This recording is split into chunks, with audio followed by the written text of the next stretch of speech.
excited to take some time with you today to talk about business transactions and specifically the role of a transaction attorney, such as yourself and your firm, and how they work together well with M&A advisors and business brokers. So thank you. So to start, why don't you tell us about you and the SMB group? Yeah, thanks, Ryan. Really excited to be here. Always happy to talk about transactions with fellow-minded advisors. And yeah, my name's Jake. I'm an attorney. I work primarily on business deals, buy side, sell side.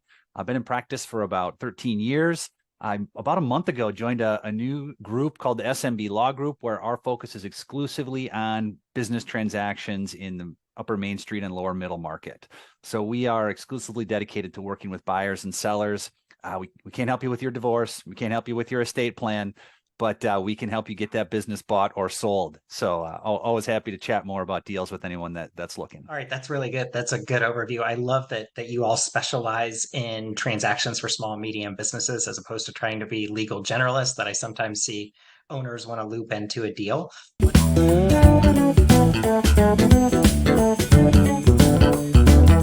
What's a typical any industries that you all do not cover? And then what about deal size for your firm?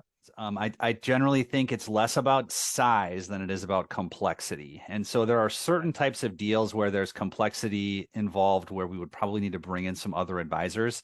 For example, if there's a union contract on an acquisition deal, for example, that's a very specialized area of law.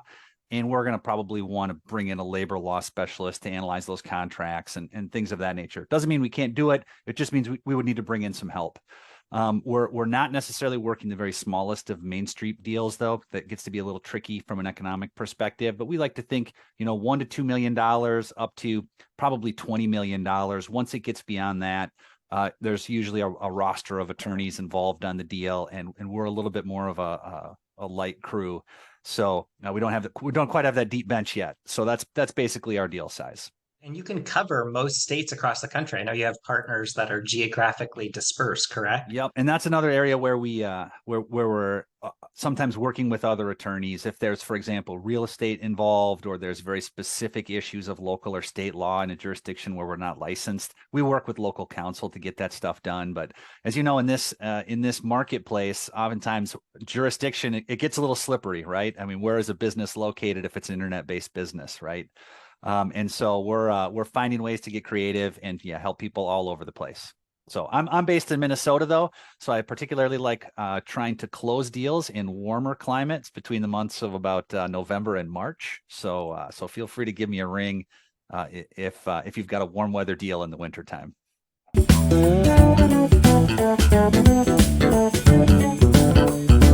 How would you advise a business owner or business broker like myself go about selecting a transaction attorney to help them in a deal? Like, what are common pitfalls or mistakes that you see owners or business brokers or advisors make?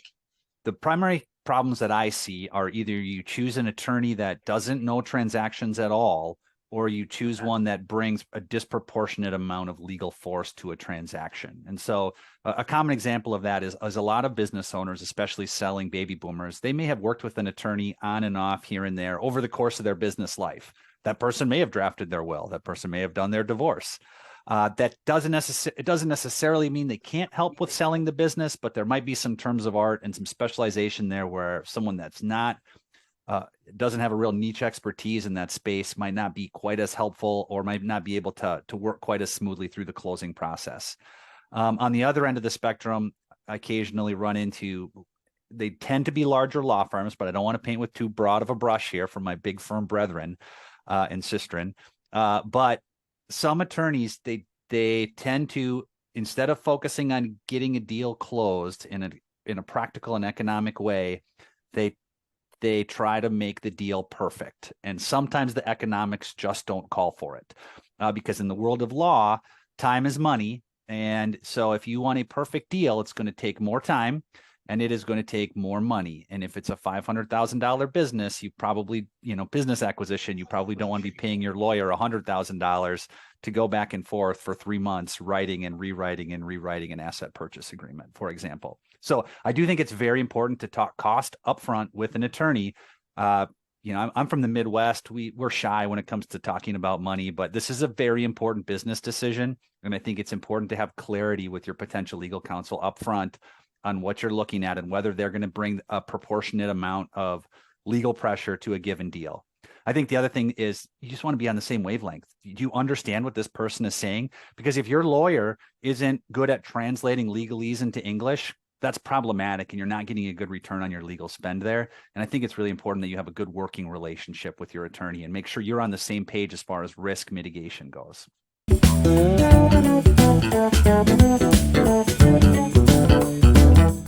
I have some thoughts on this here on some of the deals I've been involved in, but from your perspective, when is the appropriate time to consult an attorney or get an attorney involved in a business transaction?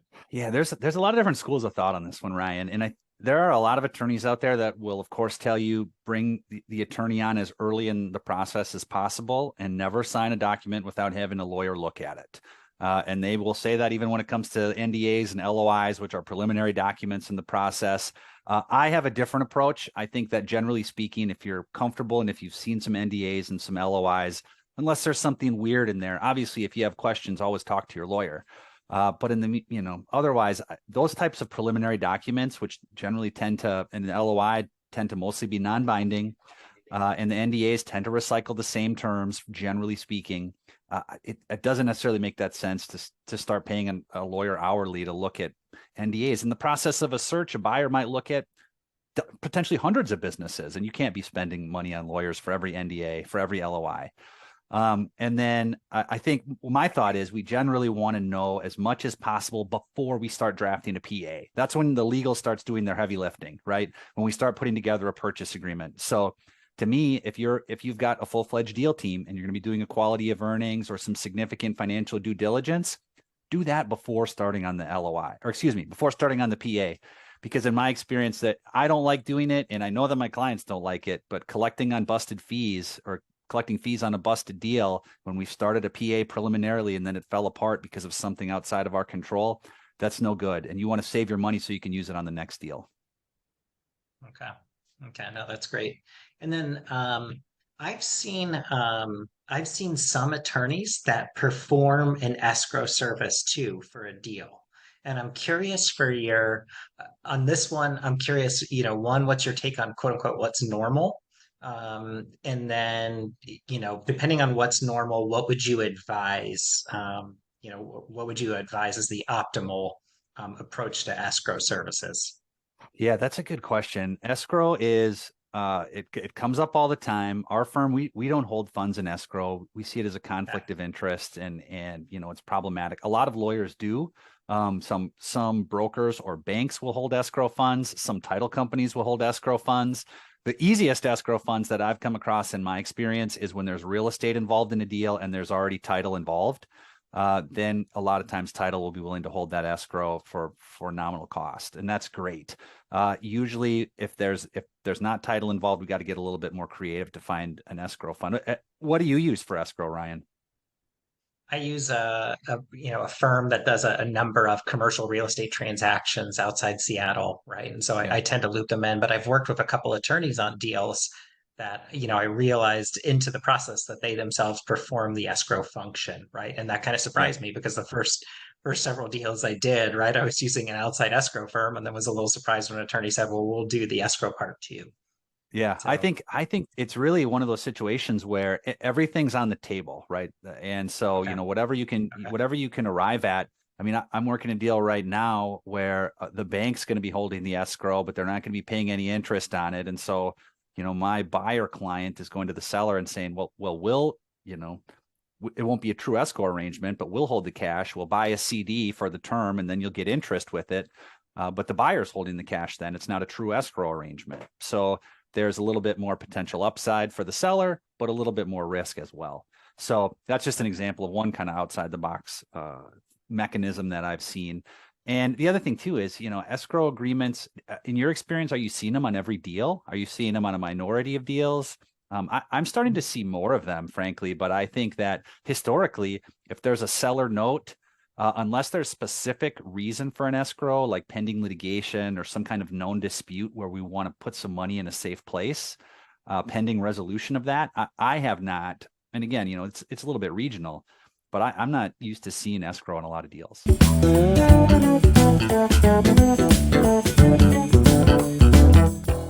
I've seen some attorneys that perform an escrow service too for a deal.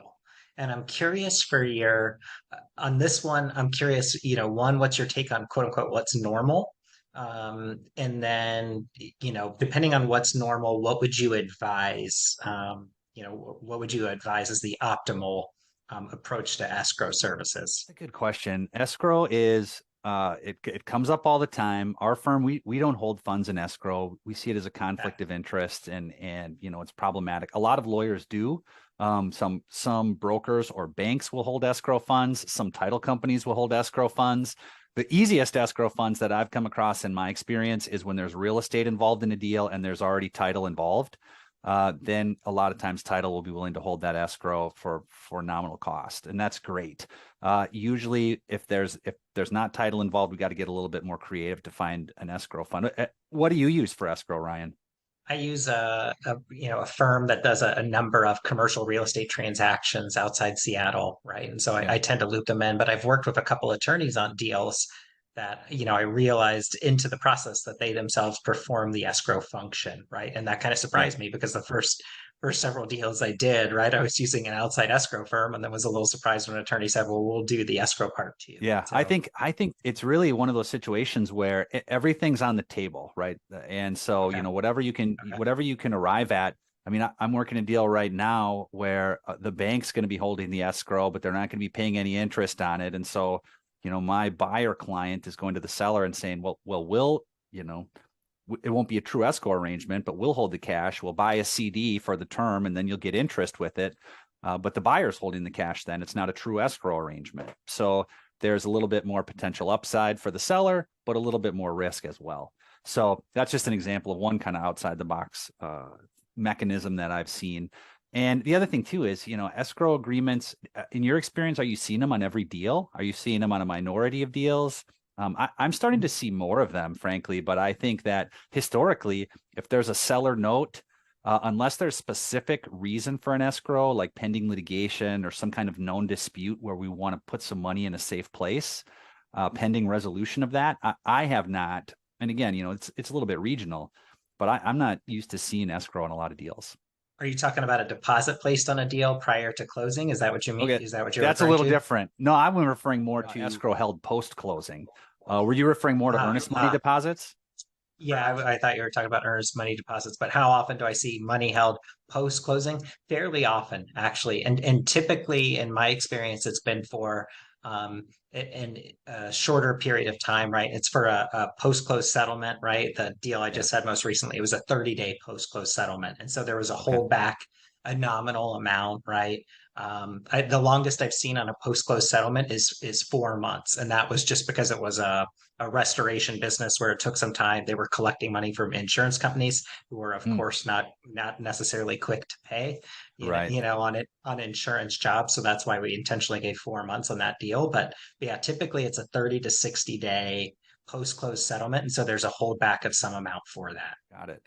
Yeah, I think that's very interesting. I think as far as earnest money payments go, those are pretty common on Main Street brokered transactions that I've seen. And those Yeah. I've almost always been held in the broker's trust account. Is that what you see too? Yeah, we don't hold them, but yeah, we use the title Okay. company, the escrow firm that we use that Okay. will hold the deposit as well. Got it. Yeah, I think in Minnesota here, the standard is every business broker has to be they have to have a real estate license, which means they have to be Okay. associated with a broker, and that broker is required to have a trust account. So that trust Okay. account tends to be where those earnest money funds are held. Yeah, and in Washington, we have to have a real estate license as well.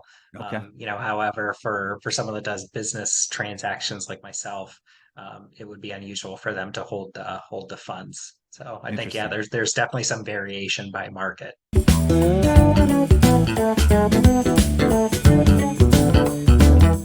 All right, good. And then I guess last question for you would be,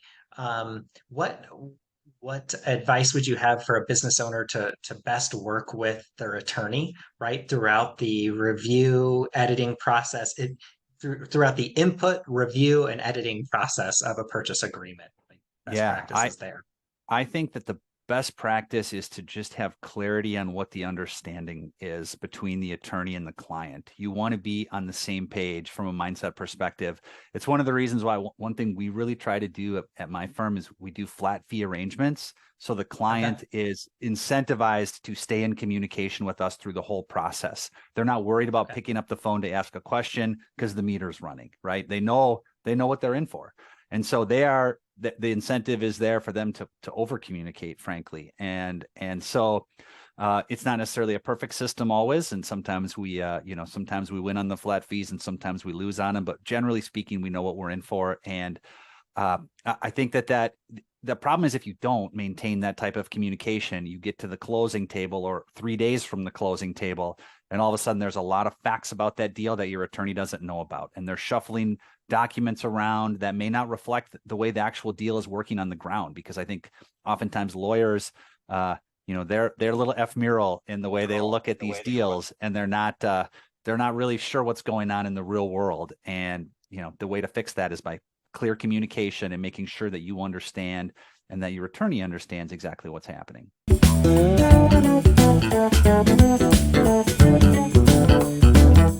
Tell me a little bit about what exactly a business broker is and what led you to this profession. Yeah, sure. So my name's Ryan Hemmert. I'm a business broker in Seattle and the founder of Washington Business Brokers. And a business broker, you'll hear different terms used. Some will refer to themselves as a business broker. Others will say M&A intermediary. And then some really fancy folks will say investment banker. And the first thing I'd say is that all three of those roles or people are doing a very similar thing, right? The difference tends to be in the size of the deal or business that they're representing. And then what that role is specifically at a high level, I'd say there's three functions, right? The first would be to prepare and value a business to take it to market. Second would be to confidentially represent your business in the marketplace with buyers.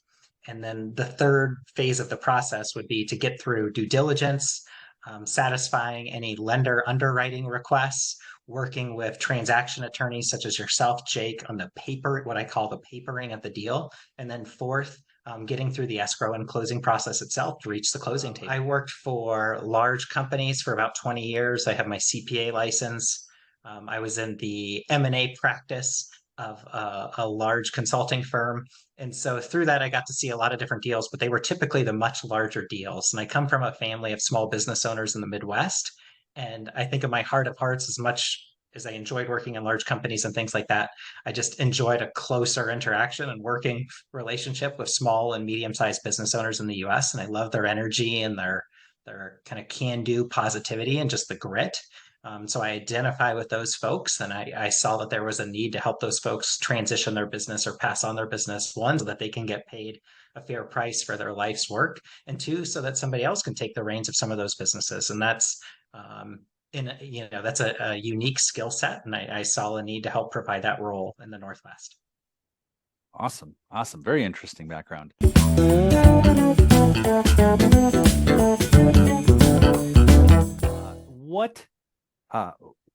What should what should a business seller be looking for in a broker? If I own a business and I'm looking to sell in, say, the next 5 years, when should I be consulting with the broker, and what are some things that I should be looking for when selecting a broker to represent my business in an exit?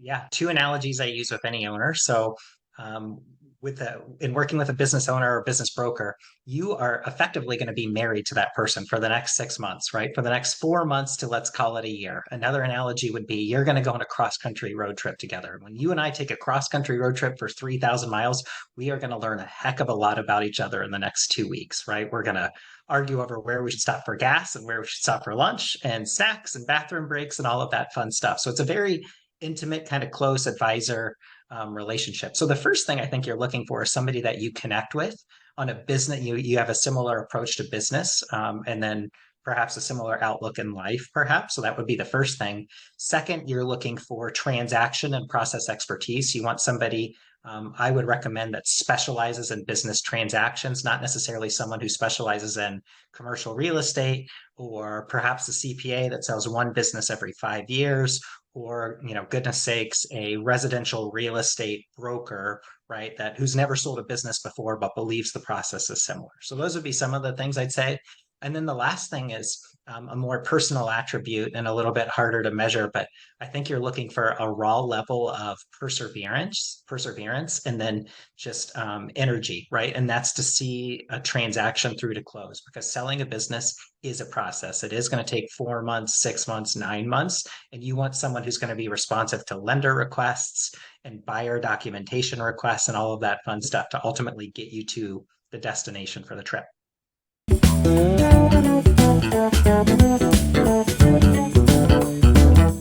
On the topic of sellers, when sellers come to you, what are the most common things that you see that sellers are doing that are not helping prepare a business for sale? And what are some things that any seller can do to make their business more saleable today? Yeah, good. Yeah, really, really important question. First, I would say is proper housekeeping, or in this case, record keeping.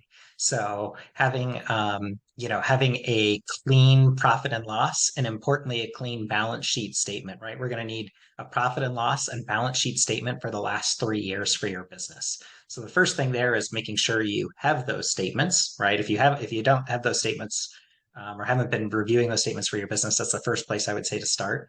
Second thing is you want to minimize personal expenses and things like that through the business. So if you're starting to think about selling your business in the next 2 years or so, you actually want to report more profit for the business, and believe it or not, pay more tax, because then at that point, a good broker or advisor is going to be able to get you more for the business in a sale.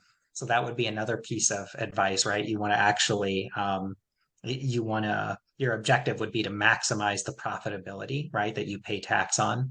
And then a big third thing I would say is, you, as an owner, you don't want to be the center spoke on the in all decision making for your business, right? And so if you are your business, that's a problem, right? When it goes to sell, because a buyer is thinking, goodness, every decision at that business is run through Jake. How am I ever going to replace Jake? Everybody thinks of it as Jake's shop or Jake's business, and they don't think of it as Right Way Cleaning and Restoration. They think of it as Jake's Cleaning and Restoration, for example. So that would be the third thing I'd say is, and so that means, whatever that may mean for your business. It could mean relying more on your top people, could mean hiring top roles and training those folks, and then giving them more decision-making authority.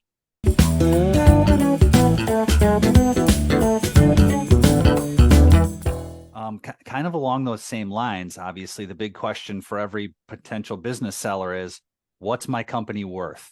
And can you just run us through like a very quick process of how you go about determining the value and what your go-to-market price might be on a given business? Yeah, sure. Okay, so great question. The first thing I'd say is, in an ideal state, like the documents that someone would have to do an independent valuation of a business, ideal state, the documentation request would be 3 years of a P&L, 3 years of a balance sheet, 3 years of IRS filings, and then sales reporting. And the sales reporting, for example, I've got a countertop and stone business. They sell $50,000 slabs of stone to developers for commercial buildings. So they've got some pure stone sales, but then they also have crews that are out in trucks every day in Metro Seattle doing installation work, right? And so there would be a different multiple applied to that pure stone sales, of which they have a couple $1,000,000, then a couple $1,000,000 of service revenue. And so that's what the sales reporting would help us catch. The other thing that we would want to see in evaluation would be detail on the commercial lease for the property, right? So both the duration and then we'd want to look at the transferability or assumption clause. But going back to that question about like a very like envelope math, how would I value a business very quickly in an initial consult? The first thing I would ask is if they could share their most recent P&L for the last 12 months. Okay. And so let's just take a fictitious business. Let's say it has $1 million in revenue. Let's say we look at the business that has $1 million in revenue and it's showing $100,000 in net income or profitability. So it's a 10% profit. And if you haven't seen a lot of P&Ls, that's pretty good. That's pretty good for 10 cents net income on the dollar. However, let's say that So then at that point, I'm going to start to look at the line item detail in the P&L. The first thing I'm going to ask an owner is, do you pay yourself a salary through the business? They may say, no, I only pay myself through draws. Okay. In that case, there's nothing to add to the $100,000. Or they may say, actually, I pay myself $75,000. If they pay themselves $75,000 as a salary through the business, I would add that back or adjust the 100,000 in profitability. So now we're up to 175. The next thing I would look for would be interest expense. Let's say there's $25,000 of interest expense on the P&L, and that might be for equipment, or that might be for an SBA loan that they themselves used to purchase the business 6 years ago. And so that $25,000 I would add back as well to the profitability. So now we're at $200,000 in seller discretionary earnings. The last thing I would look for would be any sort of depreciation expense, any sort of amortization, and then any sort of non-recurring business expense. And a non-recurring business expense could be a one-off thing, like perhaps they moved locations, right? Perhaps they moved offices and there was $30,000 of moving expense. That would be a non-recurring expense for the business that we would want to add back. But that's how we would get to that adjusted profitability or cash flow of the business of $200,000. And then a typical multiple for a small business of that size with that earning stream would be something like a 2.25 multiple up to about a 3, right? Or a 3.25 multiple. So if you take a 2.25 multiple on that 200, that would suggest that that business is worth around $450,000. Excellent. Very helpful. And that's very, very useful information there. Let's flip over to the buyer side now. So if I'm a buyer and I want to buy a small business, what can I do to make Ryan take me seriously as a buyer and to understand that I'm not just a tire kicker, that I'm really serious and I'm out here to buy a business, worth $1 million, let's say, for example? Love the question. Thank you for asking. And on behalf of many brokers, the first thing I would say is, you want to have your proof of funds ready to go. So when I say proof of funds, we're referring to a down payment for the business. So, it's gonna require 10%, 5 to 10% down, like any lender is going to require that. So you should be able to show a statement, right? And if you want to white out or gray out your name or social security number, go for it. However, I am looking for your name. I'm looking to see that it's recent, not from 2 years ago or not from something you Googled on the internet, right? And that it can be ID'd back to you. So that would be the first thing I'd say is proof of funds. Second, if you've already talked to a lender, right, and you've got a pre-approval letter, like a buyer pre-qualification letter, and there are lenders that I point buyers to that haven't done this yet. So I'd say the second thing is you need to talk to a commercial lender to understand what sort of financing. And it's not just about financing. I'd say a lot of lenders have requirements about your background and the type of businesses that they will provide financing for based on your expertise, right? So if you're if you're a plumber, for example, and you've run a $10 million plumbing business, but now you're trying to buy a law firm, right, that specializes in immigration law, like even if you have the funds to finance that transaction or to make that down payment, a lot of lenders won't underwrite your background, right, to buy an immigration law firm, right? And so these are the sorts of things we're going to find out from a lending expert. So those would be the two biggest things. And the third I would say is just be professional, have your questions ready to go when asked and things like that, like be respectful of time.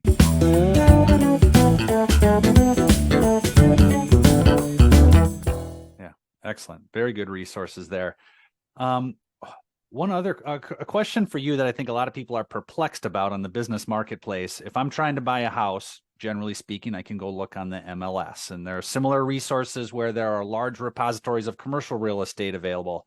Where can I go to find the largest number of businesses for sale? Is there any place that you recommend people go? Do you recommend that people reach out to as many brokers as possible to get on their mailing lists? What kind of approaches do you have for a prospective buyer that's looking for the widest funnel possible to get deal flow coming across their screen?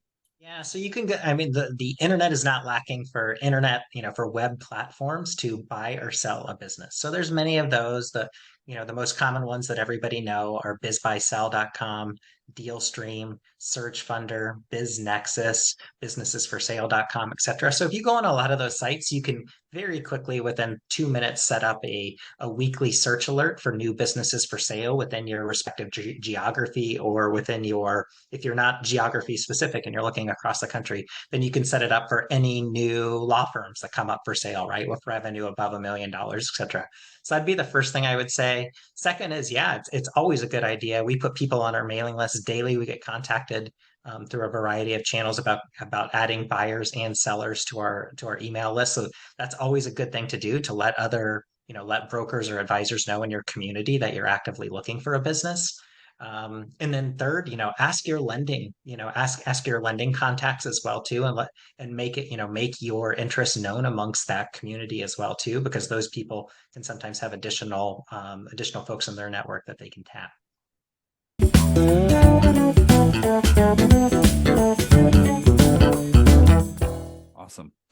Awesome. Okay, last question for you here. I know you care a lot about educating buyers and sellers about the process. Do you have any specific resources that you would want to point people to that can help them learn more about the buying or selling process, as the case may be, or books, websites, audiobooks, podcasts, any of those types of resources? Anything that off the top of your head that you think is a good place for people to learn more about the process? Yes. So if you're a buyer, a great community that I recommend buyers check out is searchfunder.com. And so on Searchfunder, there are a lot of serious and professional buyers there, some that are part of private equity groups and capital groups and things like that. And people are really helpful and supportive of each other and sharing information, sharing document files like templates and things like that. And I found it to be a great resource for buyers. And I've been impressed with the quality of buyers that are familiar with that platform in general. So that's the first thing I'd say. There's a number of podcasts and things that I listen to. There's a local expert in Seattle. His name's John Martinka. He's got a great podcast, um, Getting the Deal Done podcast. And in John Martinka's podcast, a lot of the episodes are only 3 minutes long. So they're super short. Who doesn't have 3 minutes, right? So I understand if you don't have time for an hour podcast, but you have time for 3 minutes, right? And he might talk for 3 minutes about the escrow process, or 3 minutes about representations, indemnities, and warranties, and M&A, like in a purchase agreement, right? And so I find that very specific to a particular topic, and it can be really valuable. So that would be another resource. There's lots of other podcasts and things out there. And then if you check out some of those online platforms, a lot of them have educational content as well.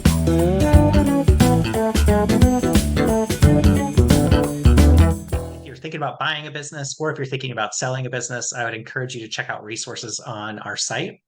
The site for Washington Business Brokers is wabusinessbrokers.com. That's brokers with an S, so wabusinessbrokers.com. We've got dozens of blog posts out there. If you search for us on YouTube, you'll see 25 plus videos. We try to keep those really short and, again, like very educational, informative for sellers and buyers. And our contact info is very easy to find on our site.